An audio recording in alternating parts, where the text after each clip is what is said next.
This is Jets at Noon with Cameron Poitras and Jim Toth on 680 CJOB. For purely context purposes, as I'm not saying this is why you signed John or have made an agreement to sign Jonathan Toews, but certainly the reaction we got from the fan base that listens to our station feel that that might be somewhat of an incentive for Nikolaj Ehlers. I don't know whether it is or isn't, but are you still having dialogue with Nikolaj? Is that something you anticipate going to the so we'll continue to have conversations until we can't, or until we're saying congratulations, thank you. Those are things that again, but certainly I think for us, and again, I don't want to get too much into the contract, but we structured it on purpose to have flexibility, to be able to pivot and do different things, from a signing standpoint of other players as well, and that was enticing to JT as well. Like he readily understands what it means to have other players around you too. So hopefully it moves the needle. We'll find out. We're gonna find out. We will find out. Jim Toth. We're gonna play that. Kelly Moore actually did ask 680 CGOB's Kelly Moore did ask Kevin Cheveldayoff an answer on Jonathan Toews, and nothing can be official till July 1st. But it's actually kind of a lengthy answer, and we'll make sure that we play that later on here in the show. Actually, probably in the next little bit. Jim Toth, how are you doing today, my good man? Oh, good day, sir. Hey, greetings and salutations to you, my friend. Yes, of course. May the road rise to meet you. If we're so lucky enough. Which then takes a sharp bend right back to Canada Life Center. May the road rise to meet Nick Ehlers, and then you take the right bend right back to Canada Life Center. We'll see. Maybe. We'll wait and see. Interesting, right? Kind of what we've been kicking around, that they would have some contingency plans. The more that Jonathan Toews contract gets talked about, I keep feeling and reading that it might be the wave of the future for some veterans. It's said to be that Jamie Benn is close to signing a 1-year deal worth $1 million, but could be up to $3 million in incentives. So I just keep going back to that. For playing another 10 games, $550,000 is a huge bonus. Yeah. And then if you get another 10 games after that, that's 2 weeks, right? Mm-hmm. Imagine your paycheck getting bigger every 2 weeks just because you're showing up to work. Jets at Noon is brought to you by Wash Method Car Wash, 690 St. Anne's Road. VIP take on the text line to win a VIP car wash from our good friends at Wash Method, 204-780-6868. We'll announce the winner later in the program.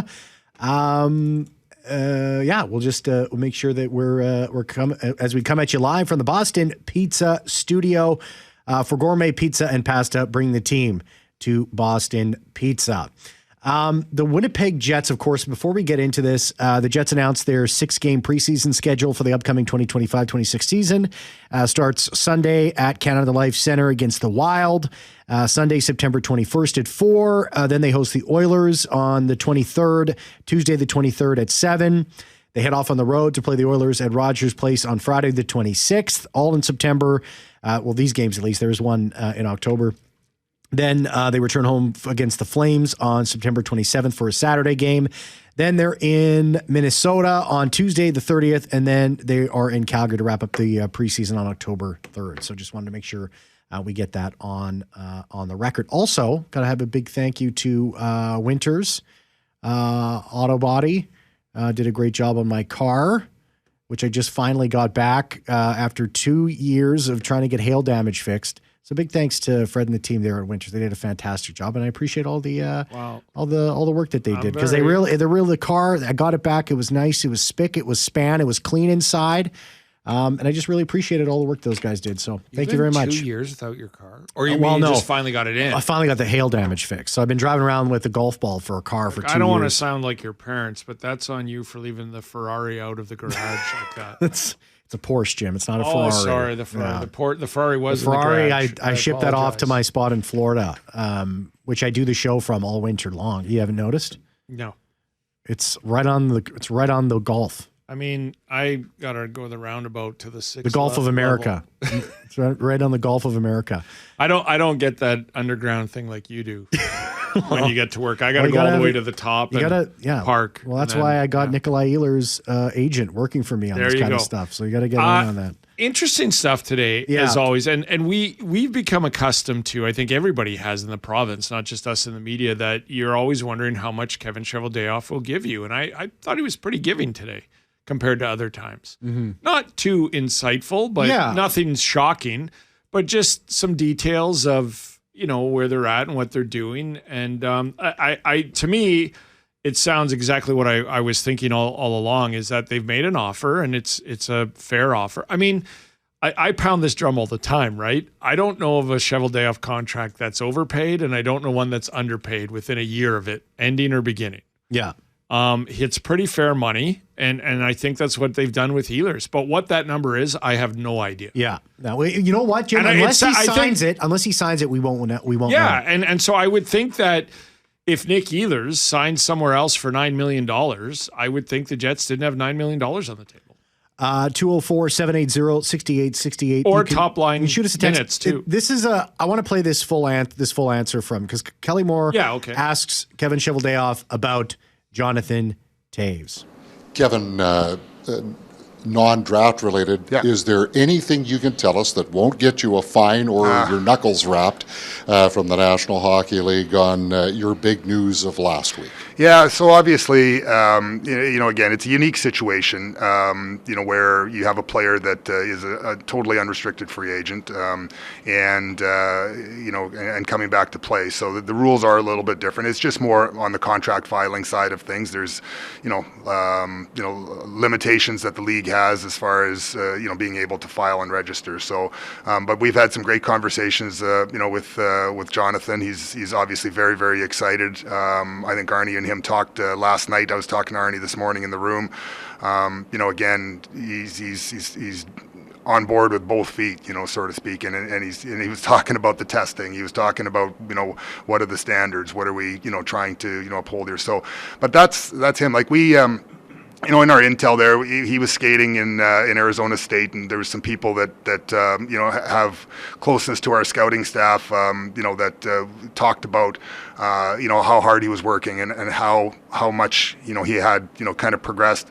But the thing that they raved about, was just him, him as a person with all those young players, and just how every one of those young players raved about how good he made them feel like, and that's what he is. He's a leader, and again, when we started, when this started to become more real, I reached out to our captains and said, look, we're going to have a Zoom here with JT. Can I give him your numbers to call? And like within seconds, all the guys are texting back like, absolutely, and Arnie had conversations. So again, it's when we do get a chance to get him here, I don't think he can make it here for July 1st. He's got some commitments, but shortly thereafter, you guys will get the sense of just how excited he is and how special, that the opportunity to come back and play in the National Hockey League is for him. Yeah, I mean, there's no doubt about that. And like you were talking about that yesterday, about the excitement, about him coming back, and he'll be willing, like he's got his 2 feet in. He's going to be willing to do anything to help this hockey team. He's happy to be back in the National Hockey League. But also Kevin Cheveldayoff smartly tempering expectations a little bit for Jonathan Toews, and what people should be expecting from a guy that's coming off some serious illness. Illness is serious enough to take him out of the National Hockey League. Yeah, I still go back to, we're all wondering what he's going to do, how much he's going to produce, what role he's going to have, all this. I don't think we're addressing as much as the unbridled enthusiasm, is a term I learned watching Seinfeld, that Jonathan Toews would have to get back at this. Mm-hmm. And from what we understand, like this isn't just a journey of health, right? Like Billy Mumphrey. That was Billy Mumphrey's downfall. From what we understand is he had he's gone through some stuff when something you love is taken away from you like that. So I think that lost in all of this is the absolute exuberance. You'd be take something you love doing away from yourself for 2 years and then get to do it again. I mean, I think that anybody would understand that, right? The passion of the game and things like that. So. Yeah, I think he's right to temper it a bit, Cam, and I think that they have a level of what they think he's going to do, and then everything else would be, not to quote the contract, but a bonus. Yeah, well, exactly. How crazy would it have been if Kevin Cheveldayoff goes on, we anticipate 45, 60 points from this guy? mean, it wouldn't be fair to anybody involved. I mean, so listen, the general manager could say that about a lot of players. We need 65 points from Perfetti this year. We need Connor to touch 100. Like he's not going to do that. He's doing his job. There's no doubt about that. Let's take a break. Let's come back. Before the show's up, Jim, we got to talk about this. Some of the CBA leaks, the Associated Press reporting, not 82 games coming up, perhaps 84. What do you well, you know what? We'll get to that before the show's up. We'll hear more from Kevin Cheveldayoff. Look at my face. I'm looking at that face. I know what you're thinking. We'll talk Adam Lowry. Make sure we play this about his hip surgery. An update from Kevin Cheveldayoff on the hip surgery. Great comments on Brad Lambert and Chibrikov. Similar to what he said in the past about, hey guys, come and get a job. But he puts a little bit of a twist on it. You're definitely going to want to hear that. And also, hey, the draft is getting going tomorrow. All that and more still to come here on Jets at Noon.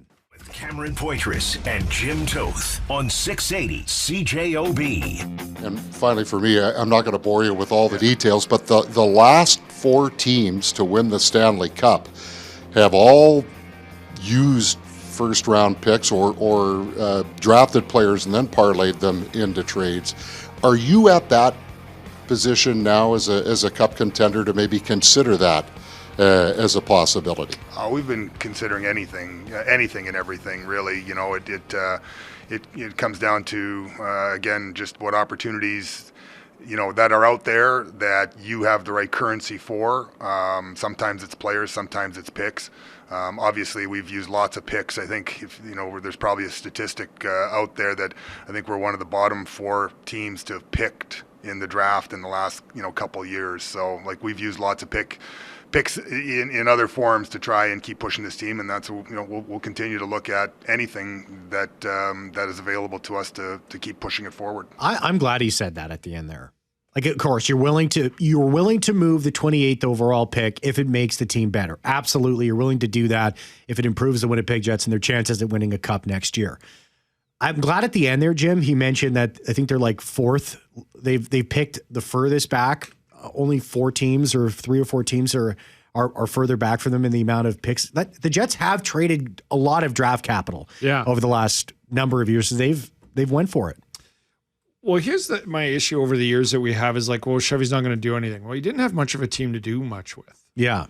And then as they started getting better and they were developing some of their draft picks, I read an article the other day. I think I showed it to you, the Sportsnet one, that said that the last 4 or 5 first-round picks haven't been as dynamic as the organization's first 4, 5. Like we're talking Trouba, Scheifele, Connor, Ehlers. Like it goes on, right? Morrissey, right? Yeah. That are first-round picks that have really panned out. And then, not that they haven't yet, but we're still waiting on Barlow and Lambert and going back, even further. But when you draft lower, right? It's the 28th pick, Cam, to me. I'm not discouraging anybody there. I think the 28th pick is an NHL player, not immediately, probably a couple of years in the making, and will play in the National Hockey League predominantly. But that's not about this year coming up or the year after that. Mm-hmm. And if you can parlay that into something that can actually help you win some games the next 2 years, I think you do it. I'm not leaving the 84 games on the table. Moving to 84. We're going to talk about that before the show's up. Look at my face. I'm seeing it. I'm seeing it. Call the Boston Pizza Jets at Noon. Hotline open 24/7, 204-780-6800. Coming for lunch every weekday to Boston Pizza. Grab a delicious main-sided ice-cold drink for only $15 only at BP. More from Chevy and an update on Lowry's hip surgery when we come back. Welcome back. 204-780-6868. 204-780-6868. Cam Poitras, Jim Toews. Thirsty Thursday? It sure is. Oh, you know it, Jim. It's thirstier than most. Thursday? It's thirstier than most. Jets at Noon is brought to you by Wash Method Car Wash, 690 St. Anne's Road. VIP take on the text line to win a VIP car wash from our good friends at Wash Method, 204-780-6868. We'll announce the winner later in the program as we're coming at you live from the Boston Pizza Studio. Your gourmet pizza and pasta. Bring gourmet pizza and pasta. Bring the team to Boston Pizza. While you're at it, download the Jets at Noon podcast free now on Apple, Spotify, Amazon Music, or wherever you find your favorite podcasts with exclusive Jets talking content only found there. And take Jets at Noon wherever you go and continue the conversation whenever you want. Jim, do you want an update on Adam Lowry? and his hip surgery? Yes, I do. Are you interested in this? I know you are. I don't even need to ask. Of all the injuries, the one that fascinates me the most is the hip. Yeah. Remember Eric Fair? Yes, I do. He's coaching out in Winkler now. I think his son's team, by the way. I ran into him a couple of summers ago. But I remember when he had both shoulders done at the same time. I can't imagine that. Like, couldn't lift his arms for 6 weeks, but he wanted to keep playing. So he didn't want to have one and then 6 weeks later have the other. The other one that fascinates me is hip. Like, I wonder, like, is Adam walking yet? Well, is it that quick? Is it not? Here we go. Here we go. This has probably come up a couple of times now, and he's been doing maintenance on it over the course of years, and after every season you kind of do a benchmark test to see where things are at, and this year after the test, we compare it against the last year's test, and there was noticeable change, and so his doctor's recommendation that it's going to happen. You don't want that to happen in the middle of the year. So so we made the hard decision, but not a hard decision to get it done at the beginning. And I think he's got a checkup coming up here shortly. Arnie said he spoke to him a couple days ago there as well, and was I think almost off the crutches, I think, and stuff like that. So moving along. So things are going there, and of course it's been a little hazy in terms of when he could come back. Is the time, like, because it could be October, it could be late November. That's sort of the timeline that was given. Here's Cheveldayoff on the unknown timeline. And we won't really until, I think he progresses into the skating phases and stuff like that. Like, those are things where you also want to be cautious, because it's, you put all that time and effort into rehab. You want to make sure that it's the right decisions. Jim, what do you think? Yeah, I mean, I think it's interesting how it deteriorated this year, right? Yeah. I still can, when you look at down the stretch in those playoff games, like down the stretch of the last 10, 12 games of the year, and how well he played, and then those playoff games. I mean, he scored the overtime winner to eliminate St. Louis, and just the Dallas series too, and just to have a hip. It just, I'm always surprised too when you hear that this has been something that's been going on for a number of seasons now. And Lowry was just something that's like, oh, I can keep playing through this. I can keep playing through this. I can keep playing through this. And now it's come to the point where he needs to deal with it. Well, that's what I mean. That's I thought it was something new. I thought he had injured something this year. And clearly it was not a new injury, but he affected the injury enough that this year compared to last year was and needed to get it done. It also speaks, Cam, to just the wear and tear on these guys, right? Like, we all know at the end of the season, if you don't make the playoffs, you take about 2 weeks off, you get back at it. If you do make the playoffs, you take about 2 weeks off and get back at it. They come into camp in phenomenal shape, which that's what we're going to get to when we talk the number of games. But it's a lot of wear and tear on your body to do at this level and stuff. So I wish him the best. And I was wondering about that, because the hip fascinates me and how you bounce back. And so, Doug Brown works in that industry, right? He does knees and hips, titanium ones, and you can be back up and about in 4 days. Clearly with some long rehab ahead of you, but you're not like laid up for 2 weeks or anything like that anymore. So he's almost off the crutches. That's the word. And as of today, I mean, it's June 26th. That's a couple of weeks. Yeah. So it's still all July. And the last thing you want to do is come back too early. Yeah. And then September, after Labor Day, sort of things start to get back. Just everyone's back in Winnipeg. Just talking about this, my hip hurts. Do you ever do that? Do you ever look at an injury and go, oh? Yeah. That would hurt. Yeah, that's usually it's when I watch like basketball or something, because they usually because it's always, football. Sometimes you can see it. You can see where like the leg snaps. Hockey, there's so much, like, they're wearing so much padding in most areas that it's like if something does happen, it's sort of hidden a little bit. That's what somebody said to me. Basketball, when you see somebody's like ankle like totally fold, or with Tyrese Halliburton in his injury, you can that was tough. You can see the actual snap of the and I didn't snap it, but I pulled tore my Achilles in junior high, and whenever I see stuff like that, to this day, I think my Achilles is sore. Yeah, and it's not, but I just watch it and I'm like, oh, that would. It's like, can you also tell when it's about to rain with your Achilles? Yes, and when it's going to snow. There's rain coming around. I think around 5 p.m. I texted you 2 years ago and I go, there is hail coming. Get that car inside. And you didn't listen to me. I didn't. I feel it in my right index finger.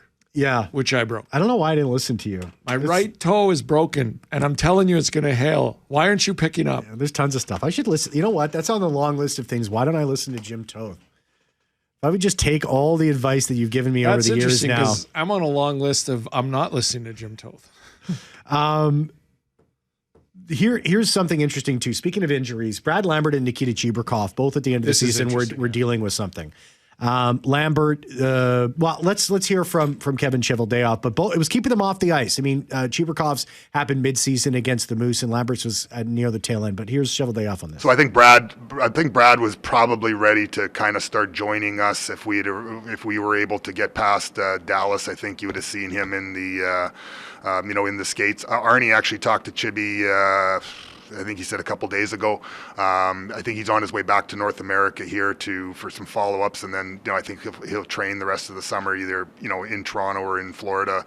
But he says he feels good, and those are the conversations that Arnie had, with those young guys, and he's going to talk to all of them, before training camp, certainly, hopefully before development camp here, and just kind of, tell them the eyes are on you. There's at some point in time there's going to be opportunity. It could come quicker. It could come, down the line. But as an organization, we need you to take these next steps. And everybody wants to play. All the young players want to play quick, fast now. We want them to play, when they're ready and for a long time. Yeah, there it is. Yeah. Yeah, go get it. Go get it, guys. Again, I mean, it's maybe you're ready. You have to earn it.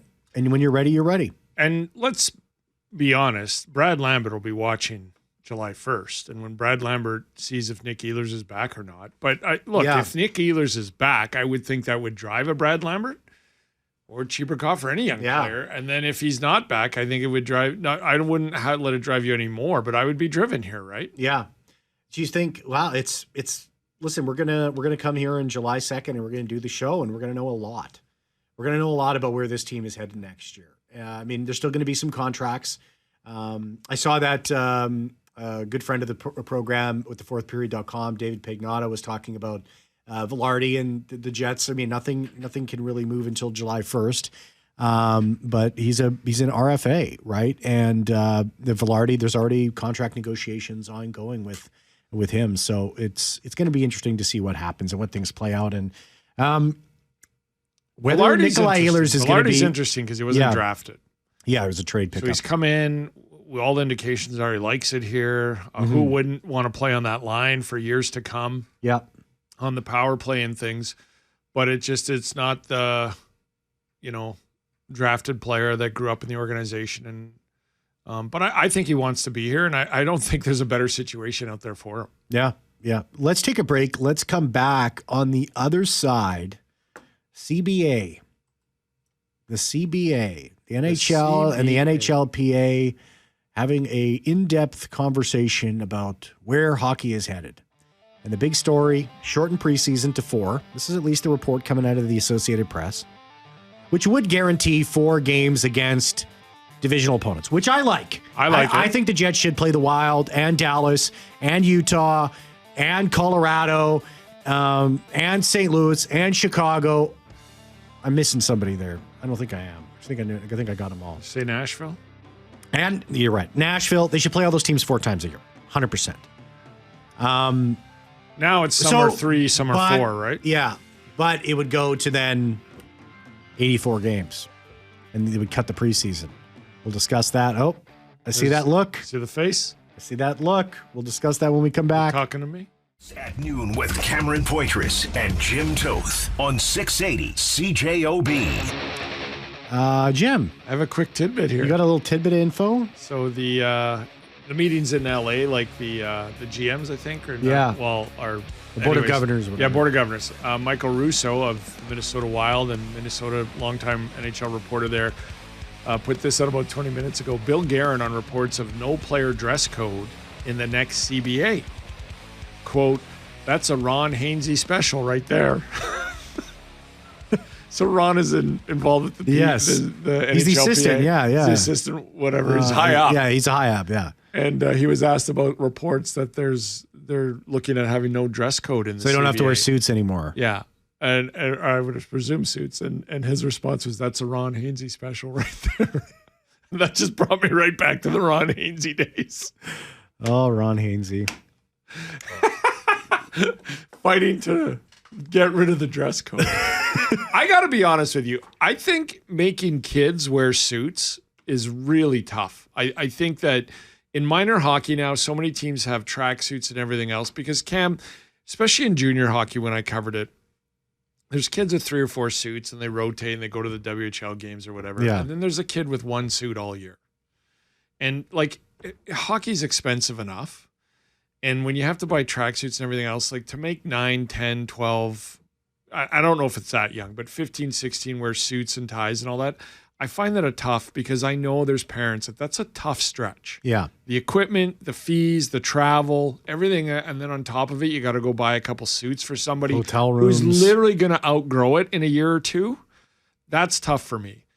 That being said, in the National Hockey League, though, I will have a real problem if these guys start walking into games like NFL and NBA players with do. like a knitted pink. If you're walking in with an oversized NFL jersey on, if you're an NBA player or blah, blah, blah. I'm old school. I know there's young people out there and maybe even people my age right now going, oh, relax, Toth, who cares, blah, blah, blah. But back to the Michael Jordan of, look, what's wrong with our game today is if you're in the NBA making millions of dollars, dress professional. This is your job. This is work. If you were a high-end lawyer or something, you wouldn't be. It's what do you call it? Peacocking, right? I don't mind the no ties anymore. Like a lot of players will wear a turtleneck or just the open shirt and stuff like that. But I'm a traditionalist, so if they go to just being able to wear T-shirts and jeans to the rink on a game day, I don't know how I feel about that. And maybe in 2 years of it, I'd be like, I don't care. Yeah. But the flip side of that is I just think it's real tough to make parents pay what you have to pay to play hockey and then add in that you have to get like a 13-year-old or a 15-year-old a suit that he's going to outgrow in a year anyway. I'm with you on that, but then and then I look at the everybody in the NHL can afford it. Like everybody can afford it. Well, that's what I mean. Right? I mean, the game at the minor level is so expensive it's too expensive. It's out of control. To add in that, I just think it's real tough for some parents. And I think it eliminates some kids from actually wanting to partake. And that's sad to me. But at the NHL level, if they get rid of the dress code and they don't have to wear suits anymore. We were talking about Don Cherry yesterday. He's not going to like that. Oh, no. Wash Method Car Wash 690 St. Anne's Road, the winner of the VIP text. That's going to win a VIP car wash from my good friends at Wash Method for texting the show. 204-780-6868 is William. William says, gentlemen, why not put Phil the Thrill on the fourth line and have a few solid fun vets on the team? Phil the Thrill Kessel? Yeah. So assume he's saying. I don't know. I was wondering about. Well, Phil tried to break the Abbotsford Canucks a couple years. Was it a year ago or 2 years ago? And he couldn't get out of a minor deal. So that's what I was going to say. I was wondering about Phil the Thrill even here in a third or fourth line because years ago when Toronto wanted rid of him, I'm like, this is exactly the kind of guy they need. But then when I went to Toronto and I saw it didn't even work out for him, to Vancouver, it didn't even work out for him there. I was like, wow, he's obviously too late. Yeah. Miss your chance. Get your thoughts on the show today. Call the Boston Pizza Jets at noon hotline, open 24/7, 204-780-6800. Call the Boston Pizza Jets at noon hotline, open 24/7, 204-780-6800. Coming for lunch every weekday to Boston Pizza. Get a delicious main side and ice cold drink for only $15 only at BP. We'll give away that $50 gift certificate to Boston Pizza to the number one caller that calls that hotline tomorrow. We'll do that. Give us a call. Pick up the phone. Oh, pick up the phone. Where's that? I still, after all these times we've been saying that, I still don't know where it's Jogs from. my memory. But I don't know. I just can't figure it out. 84 games in the National Hockey League. So the plan is to shorten the preseason to 4. Yes. Yeah. Is it to 4? It's to 4. I didn't hear that. I heard they wanted to extend the regular season. Extend the regular season from 82 to 84 and take those 2 preseason games. I'm all for it then. And make them regular season games to 84. Then do it. Listen, we're getting some text messages and I agree. The last thing the NHL needs is a longer season. I'm with you on that.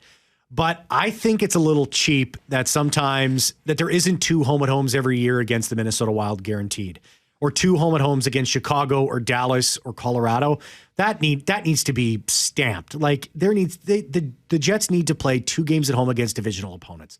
100%. Yeah. every single season. Absolutely. And if that's what it does, like you saw the Blackhawks 3 times, right? Yeah. Twice here and then once there. Yeah, and last year we didn't, there, once here. We only had the Blackhawks the first game, and then we didn't see them again for the rest of the year. That's a divisional opponent. Yeah. That's right. And that needs to be rectified. And if that's how it's going to be, and I'm all for getting rid of preseason games. So am I. I was venture to say keep it at 82 and get rid of some preseason games. I would even say that, but they're not going to get rid Craig of Button talked about the this. ticket, the game, the ticket. And, Craig Button talked about this last night, and he said players are in such good shape, and they're on the ice most of the summer, part of the summer anyway. Yeah, you don't need 3 or 4. They want to get their feet wet, their legs going. I think every player gets a veteran player has 2 games in the preseason. That's more than enough. So this is also going to, I'm assuming they're not going to extend the season. They're just going to start it earlier. Now, they'll start at 5-6 days earlier than they normally would have, right? Yeah. So they'll start it earlier in October, because the final preseason game for the Jets this year, but this wouldn't kick in next year. It would kick in the year after. That's at least the reporting. And so this year it would start on October 3rd. So I would think it'd be around that time the season would start. Yeah. And it would end around the same time. I just got a great quick email here, so I'll get to it. Jim, my son played U13 AA last year, the top league for his age group. He was the first time a dress code was in effect for particular. Most of the kids really embraced it. It made them feel like they were actually playing at the top level of their age group. Nobody really cared about the quality of fit of their blazers. And yes, the cost of kids' hockey is crazy. That's fodder for a different subject on how Hockey Canada spends registration dollars.